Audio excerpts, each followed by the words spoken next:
Montana Territory, December 1883. The wind cut like a blade through the cottonwoods as snow fell fast and heavy along the banks of the Yellowstone River. Kendra Jameson stumbled forward, her skirts soaked and stiff, boots sinking deeper with every step through the snow-packed shoreline. Her hands were raw, fingers barely able to grip the side of the overturned wagon. The mule had bolted hours ago, spooked by the storm rolling in from the west. She had chased it until her legs gave out. Now the wagon was half buried in snow, her supplies scattered or lost. She tried to light a fire with flint and kindling in the lee of the wagon, but her hands were shaking too hard. The flame sputtered and died. Her breath came out in white clouds. She could not feel her toes anymore. She dropped to her knees near the river's edge, the ice cracking faintly beneath the surface. Her mind felt cloudy, thoughts moving slower like the current beneath the frozen river. She whispered her son's name, Tobias, as a prayer, not knowing if he would ever hear it again. She had not wanted to bring him to the trading post. The boy had a cough that would not quit, and she had left him with her cousin in Bozeman, promising to return in 2 days. That was before the snow hit, before the mule fled, before the cold started chewing into her bones. When the hoofbeats came, she thought it was in her head. Then she heard them again, steady, heavy, moving fast down the slope. She turned her head weakly. A rider emerged from the trees, horse steam breathing, hoofs crunching snow. The man pulled hard on the reins and jumped down before the horse even stopped. "Ma'am," he called. "Can you hear me?" She tried to answer, but no sound came. Her body slumped just as he reached her. Hey, stay with me," he said, crouching beside her. His voice was low and urgent. He pulled off his coat and wrapped it around her shoulders, then scooped her into his arms like she weighed nothing at all. She did not know how long it took to reach his camp, or even if she spoke along the way. Her memory blurred except for the warmth of his arms, the steady sound of his heartbeat against her ear, and the way he kept saying, "You're all right now. I got you." When she woke, it was to the crackle of fire and the smell of coffee and pine smoke. She was wrapped in a thick blanket, lying on a bed of buffalo hide inside a canvas tent. Her fingers ached, but they were warm. Her boots had been removed and her feet bandaged. The cowboy sat nearby, sharpening a knife beside the fire. He looked up the moment she stirred. "Well, hell," he said, putting the knife down. "You scared me half to death." She tried to sit up. "Where?" "You're safe," he said. "My camp's about 2 miles from where I found you." "You were near frozen, ma'am." "Lucky I was headed back that way." She studied him under the firelight. He had snow-damp hair, dark blonde, and a strong jaw covered in a few days' stubble. His eyes were a clear, soft gold, sharp but kind. He wore a worn sheepskin vest over a flannel shirt. The sleeves rolled to his elbows. "I'm Kendra Jameson," she said, her voice hoarse. He smiled, slow and relieved. "Kade Whitlow." She nodded faintly, her throat tight. "Thank you, Kade." He stirred the fire with a stick, then poured her some coffee and offered it in a tin cup. "You got someone looking for you?" "My son," she said, gripping the cup with both hands. "He's 6. I left him in Bozeman with my cousin. I was just going to the trading post 2 days. I thought I could beat the storm." His jaw flexed slightly. "You came alone?" "I had a mule. It ran. Everything else went with it." Kade stared into the fire. "You almost died out there." "I know." He looked over at her again. "You hungry?" She nodded, and he ladled some stew into a battered tin bowl. She ate slow, her hands still trembling. "I do not know what I would have done if you had not come," she said quietly. "You do not have to think about that now," he said, his voice gentle. They sat in silence for a long while, the fire popping. Outside, the snow had eased into a quiet fall, drifting against the canvas walls. "I have not seen anyone out here in days," she said. "What were you doing near the river?" He gave a short laugh. "I was fixing a broken fence line on my winter range. Got turned around in the storm. Found your tracks by chance." "Well, I am glad you did." "So am I," he said, his voice low. The wind howled once outside, but the tent held firm and the fire stayed strong. Kendra leaned back against the bedroll, her eyes closing again, the warmth lulling her. Before she drifted off, she felt his hand brush gently over her brow, tucking a strand of damp hair behind her ear. "You're safe now," he whispered. And for the first time in days, she believed it. By the second morning, the snow had hardened to a crust and the wind had died down to a low breath moving through the pines. Light filtered through the canvas, thin and gray, but enough for Kendra to see her breath no longer hung in the air. Her limbs ached as she shifted upright, but the tightness in her chest had eased. Kade was outside, his boots crunching softly as he moved around the camp. She heard him emptying water from a basin, the scrape of metal against earth. The scent of fried salt pork drifted in a moment later, followed by the soft clink of tinware. She pulled on the coat he had left folded at the foot of her bedroll and stepped outside. He looked up from the fire pit where a small pan hissed with grease. "Mornin'," he said, handing her a plate. "Didn't figure you'd sleep through the sun 2 days in a row." She took it, her fingers warming on the tin. "I didn't mean to. I think I just needed to know I'd wake up at all." He didn't answer, just nodded once and sat on the log beside the fire, carving a piece of bread with his knife. She sat opposite him, careful not to meet his eyes too long. "Your horse," she said after a while. "That roan." He looked sure-footed. "He's steady," Kade replied. "Name's Wesson. Had him since he was a colt. He's not spooked by storms?" "Not much spooks Wesson. Snake once tried to coil up under his belly, he just stomped it flat." Kendra gave a quiet laugh, the sound catching her by surprise. Kade glanced up, a flicker of something softer passing through his face. After they finished eating, he stood and began breaking down a section of the tent wall, folding it back to let in more light. She helped without asking, folding linens and tying off bedrolls. Her hands were steadier now, and though the cold still bit through her skirts, she moved with purpose. "What do you do out here?" she asked, wrapping twine around a canvas roll. "Cattle," he said. "About 200 head grazing lower plain. I check fence lines, keep predators off, make sure the river don't ice too thick. Most winters I'm alone." She tied the knot, then stood slowly. "You live like this the whole season? From first frost to melt?" He didn't say it like a complaint. She walked a few paces toward the trees, the snow cracking beneath her boots. The silence of the place was different than it had been 2 days earlier. Now it felt expectant rather than empty. "Do you ever get tired of it?" she asked.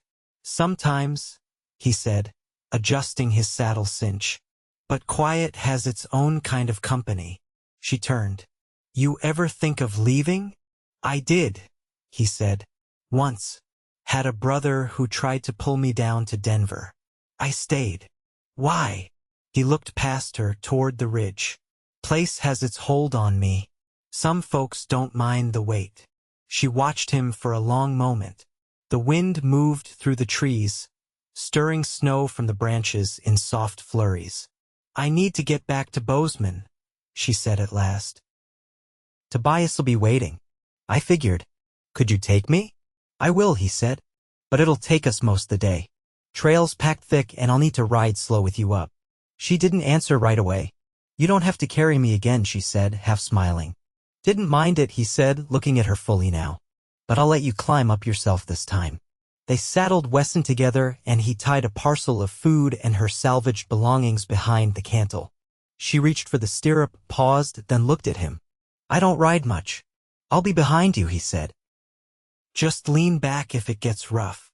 She swung her leg up, awkward but determined. He mounted behind her, his arms settling firm around her waist as he took the reins. They rode in silence, the only sound the horses' hooves breaking through snow crust. The land stretched wide and white around them, sky low and heavy above the hills. Kendra leaned into the warmth behind her, not from exhaustion but because it steadied her. After a while, she said, "You didn't ask me what I was doing alone out here. I figured you'd tell me when you meant to." She hesitated, then said softly, "I was trying to trade pelts for medicine. Tobias's lungs have been bad since fall. I don't know how to help him anymore." His arms tightened just slightly. "You did what you had to," he said. They didn't speak again for a long time. By late afternoon, the snow gave way to open trail and the first distant smoke of Bozeman curled above the trees. She exhaled, the sight pulling something deep and knotted from her chest. Kade slowed Wesson near the edge of town. "You want me to ride all the way in?" She turned, looking at him fully for the first time since they'd left camp. Yes, she said quietly. I'd like that. He nodded and they rode on, the town drawing closer, warm smoke and windows lit against the edge of dusk. The scent of boiled starch and ashwood soap clung faintly to the porch railing as Kendra stepped down from the general store, a small wrapped parcel pressed close against her side. Her cousin Hattie had taken Tobias inside not a moment after they arrived, bustling him off with a whispered promise of warm broth and quiet.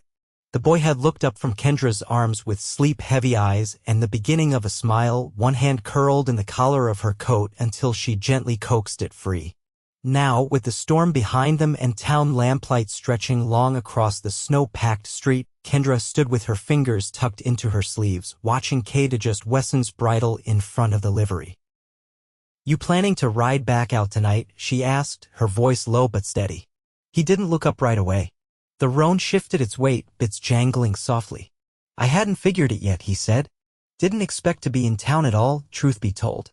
There were voices drifting from the saloon down the road, laughter, a fiddle tuning somewhere behind the swinging doors, but they both stayed quiet, the space between them full of unspoken things. You're welcome to stay with us tonight, she said, almost too softly. If you want. Hattie won't mind. Kade turned then, the brim of his hat shadowing his eyes. You sure? She nodded once. Inside, the house smelled of bay leaves and firewood. Hattie had already set a quilt out on the settee and Tobias had fallen asleep curled against the pillows, his lashes still damp from whatever dream had held him. Kendra poured hot water into a basin and set it near the hearth, then pressed a folded cloth into Kade's hand. There's not much, but it'll do. I still owe you more than I know how to say. He dipped the cloth without a word and scrubbed the dust from his hands, then leaned back in the wooden chair and glanced toward the boy. He's small for 6, he said after a moment. He was born early, she replied, folding Tobias's coat over the rail. His father died that spring. Kade's gaze held hers for a beat and then he nodded once, slow. I didn't grow up with mine, either. She sat beside him, careful not to touch him, but close enough to feel the shared warmth between them. Did you ever wish you had? I used to, he said. Then I figured some men are better left in stories. She looked toward Tobias, a quiet ache rising like tidewater in her chest. I want him to know more than just getting by, she said. Not just how to survive, but how to be steady. How to stay when it's easier to go. Kade's voice was low. That's something most grown men still haven't learned. She turned toward him, then her voice barely above a breath. You didn't leave me. He held her gaze. You didn't give me reason to. The fire cracked softly behind them. Outside, the snow had stopped. Through the window, the sky was beginning to clear, the stars faint but steady. I think, she said slowly, that maybe you were meant to find me. Kade didn't speak, but his hand found hers where it rested in her lap, rough and warm. She didn't pull away. Later, after the fire had burned low and the house had gone quiet, she listened to the rhythm of sleeping breath from across the room and the sound of wind turning gently through the eaves. She lay awake beneath the quilt, Kade on the settee beside the hearth, both of them wrapped in a silence that no longer felt like absence but something waiting. In the morning, when she rose to stoke the stove, she found him already awake, his coat in hand but his eyes on her. I should head back soon, he said. Cattle won't wait. She stepped closer, reaching for the scarf at her neck. Will you come back?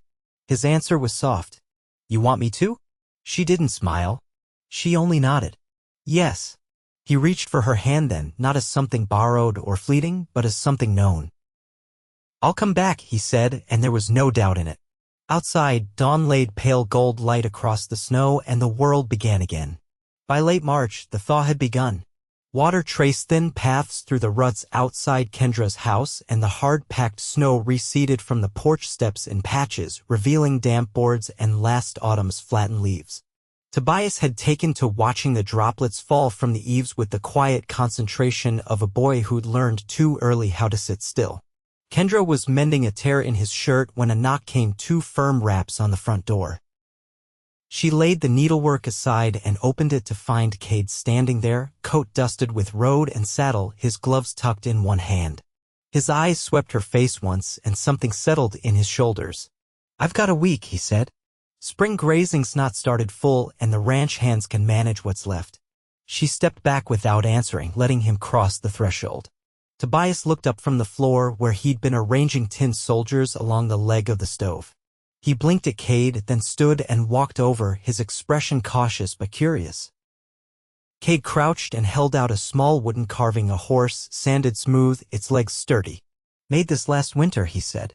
"Figured you might have room for one more." Tobias took it without speaking, turning it over in his small hands. Kendra noted the way his fingers traced the grooves at the base before he brought it to the corner by the fire, placing it carefully beside his soldiers. "He remembers," she said softly once Kade had straightened. "Everything from that week." "What does he say?" "That the man who carried us home had hands like tree bark and smelled like the woods." Kade grinned faintly. "Not the worst likeness." She led him to the kitchen where the kettle was already warm. The table was set for two, but she added a third place without comment. As she poured the tea, she asked, "You ever think about settling closer to town?" He ran a hand through his hair, still damp from snowmelt. "Not until lately." She watched him stir his cup with the edge of a spoon. "What changed?" "I got tired of riding away from things that feel worth staying for." Her fingers tightened around the handle. "And what do you figure's worth staying for, Kade?" He met her eyes. "You. And whatever comes with that." They sat in the quiet that followed, broken only by the whistle of the kettle and the ticking of the mantel clock. After supper, Tobias fell asleep beside the stove again, this time with the carved horse curled in his hands. Kendra laid a quilt over him and dimmed the lamp. Kade stood by the window looking out at the darkening road. "I passed the old church on the way in. Looks near ready to fall in on itself. It's been boarded up since before winter. They say there's not enough of a congregation left to keep it up." He turned. "Would you want it reopened?" She shrugged. "I've never minded praying in quiet places." He crossed to her, slow. "I'm not much for sermons, but I'd stand beside you there." She reached for his hand, the fire casting their shadows long behind them. "Then I'd have all I need." He touched the edge of her jaw, hesitating. "You sure?" "I've been sure since the river," she said. "I just needed the world to quiet long enough to hear myself say it." He kissed her then, soft but certain, the kind of kiss that didn't ask for permission because it had already been given. That night, as she banked the fire low and bolted the door, she turned to find him still awake, sitting with his elbows on his knees, watching her like she was something rare and unrepeatable. She crossed the room and laid her hand against his chest. "We'll build it slow," she said. "But we'll build it." He covered her hand with his. "I've never wanted anything faster." Outside, the wind shifted, warm for the first time in months. Snowmelt dripped from the eaves steady, like a clock resetting. The last frost lifted in April, and with it came the first full green along the cottonwoods. Tobias had taken to the backyard with a wooden spade and a tin pail, digging shallow furrows in the softening earth. Kendra watched from the porch, sleeves rolled to her elbows, apron dusted in flour. Inside, the dough was rising slow on the stove's warming shelf, and the house held the comforting smell of yeast and clean linens. Kade had spent the morning patching the gate. When he straightened, he pushed his hat back and wiped his brow with the base of his palm. She stepped down and crossed to him, pausing as he tested the new hinge. "You could have left it for another day," she said. He squinted against the light. "I don't like waiting on things that are halfway done." She folded her arms, amused. "You always this precise?" "When it matters." His eyes found hers, steady. "This place matters." She didn't look away. "You mean the house?" "I mean you. And the boy. And whatever else comes next." Her throat tightened, but she didn't let it show. She reached down, picked up the dropped nail pouch, and handed it over. "You've got a way of saying things plain. I've never seen sense in dressing up what's true." She nodded once, then turned her gaze toward the road where a wagon approached, dust rising behind its wheels. Hattie sat at the reins, her husband beside her, a crate strapped in the back.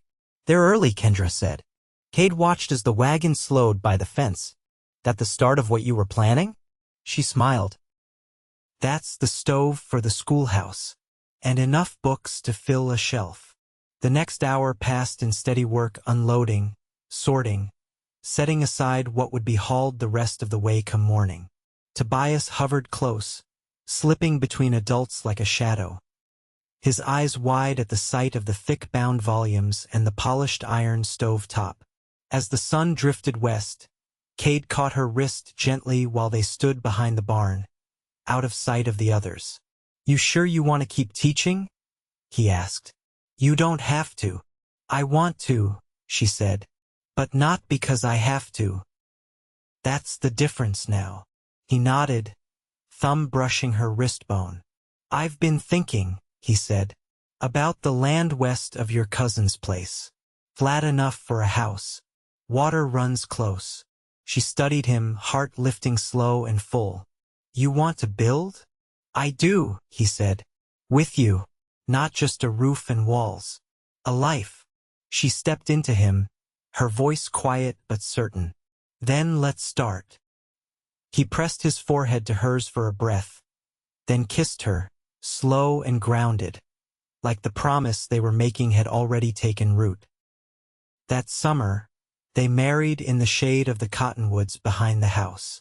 Hattie hemmed the dress, and her husband carved a bench for the vows. Tobias carried the ring on a ribbon tied to the new carving of a pine tree, and when Kendra knelt to kiss his forehead after the ceremony, he whispered something in her ear that made her eyes shine. Kade built the new house with his own hands, help from town folks who came with tools and stories, and a mule team that hauled up every beam. Kendra painted the shutters herself, pale green like the riverbanks in spring. The schoolhouse reopened and children came with slate boards and wide eyes, filling the air with the sound of learning and laughter. She taught them by day and came home each evening to the smell of firewood and supper and the sound of her husband's voice humming low as he worked in the yard. They planted a garden that August beans, squash, and early cabbage. Tobias grew stronger, taller, his cough fading into memory. He began reading aloud from the books Kade carried in from town, sitting cross-legged on the porch as the sun dipped low. Sometimes Kade joined him, correcting a word gently, then leaning back with an arm around Kendra's shoulders as the boy read on.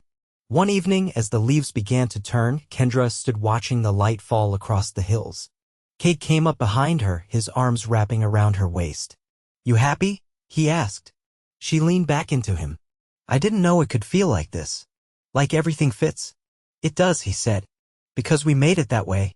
They stood like that until the first stars showed, Tobias asleep inside, the house quiet and warm behind them. The wind moved through the tall grass, soft as breath, and the world kept turning, steady and sure. And they stayed together, rooted deep in the land and in each other, building a life not just from survival, but from love that had been earned, named, and kept.